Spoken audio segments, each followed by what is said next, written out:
ये आकाशवाणी का पटना केंद्र है। प्रस्तुत है गया जिले की हलचल। इसे प्रस्तुत कर रहे हैं हमारे संवाददाता धर्मवीर भारती। प्रगति यात्रा पर गया पहुंचे मुख्यमंत्री नीतीश कुमार ने जिले वासियों को 14,000 करोड़ से अधिक की योजनाओं की सौगात दी। उन्होंने कई योजनाओं का शिलान्यास तथा उद्घाटन किया और योजनाओं की प्रगति को लेकर समीक्षा बैठक भी की। प्रगति यात्रा के अंतर्गत मुख्यमंत्री ने इमामगंज में कोठी सलैया पथ के चौड़ीकरण और वाराणसी कोलकाता एक्सप्रेसवे का निरीक्षण किया। वहीं बोध गया के बतसपुर बियर बांध और गोबर गैस प्लांट का भी निरीक्षण किया। उसके बाद उन्होंने गया मुख्यालय में प्रभावती अस्पताल के नए भवन के साथ साथ 44 विभागों के 1000 से अधिक योजनाओं का शिलान्यास और लोकार्पण किया।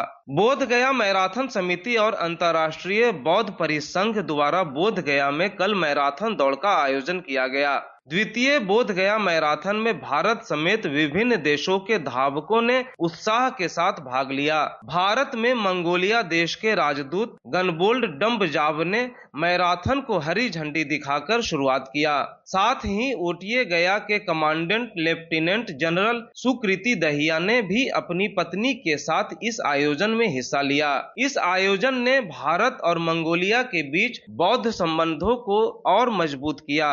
इस मैराथन में 13वें कुंडेलिंग रिनपोछे मुख्य अतिथि के रूप में मौजूद थे, जबकि एशियाई चैंपियन डॉक्टर सुनीता गोदारा इस मैराथन की ब्रांड एम्बेसडर थीं। ओटीए अकादमी गया के कमांडेंट ने आयोजन की सराहना की। 3 दिवसीय बौद्ध महोत्सव का उद्घाटन वन, पर्यावरण और जलवायु परिवर्तन मंत्री डॉक्टर प्रेम कुमार और जिला के प्रभारी मंत्री नीतीश मिश्र ने दीप प्रज्वलित कर किया। इस अवसर पर तथागत नामक स्मारिका का भी विमोचन किया गया। महोत्सव में Japan, Thailand, Bangladesh, Vietnam, Tibet, Cambodia, Korea और म्यांमार समेत कई अन्य देशों के बौद्ध भिक्षु शामिल हुए। 3 दिन तक चलने वाले इस महोत्सव में देश विदेश के नामचीन कलाकारों ने अपनी प्रस्तुतियां दी। बौद्ध महोत्सव को यादगार बनाने के लिए पहली बार फिल्म फेस्टिवल, आर्ट फेस्टिवल और कैनवास पेंटिंग की प्रदर्शनी लगाई गई। साथ ही ग्राम श्री मेला, विभागीय स्टॉल, फूड स्टॉल लगाए गए। महोत्सव में बिहार के प्रसिद्ध व्यंजनों का भी फूड स्टॉल लगाया गया। दक्षिण बिहार केंद्रीय विश्वविद्यालय में एकात्म मानव दर्शन का सामाजिक परिप्रेक्ष्य विषय पर 2 दिवसीय अंतर्राष्ट्रीय सम्मेलन का उद्घाटन राज्यपाल आरिफ मोहम्मद खान ने किया। सम्मेलन का आयोजन CUSB के Pandit Deendayal Upadhyay centre of integral humanism and social policies एवं इंडिया फाउंडेशन नई दिल्ली द्वारा संयुक्त रूप से भारतीय सामाजिक विज्ञान अनुसंधान परिषद के सहयोग से किया गया। इस सम्मेलन में देश विदेश के लगभग 50 विद्वान शामिल हुए।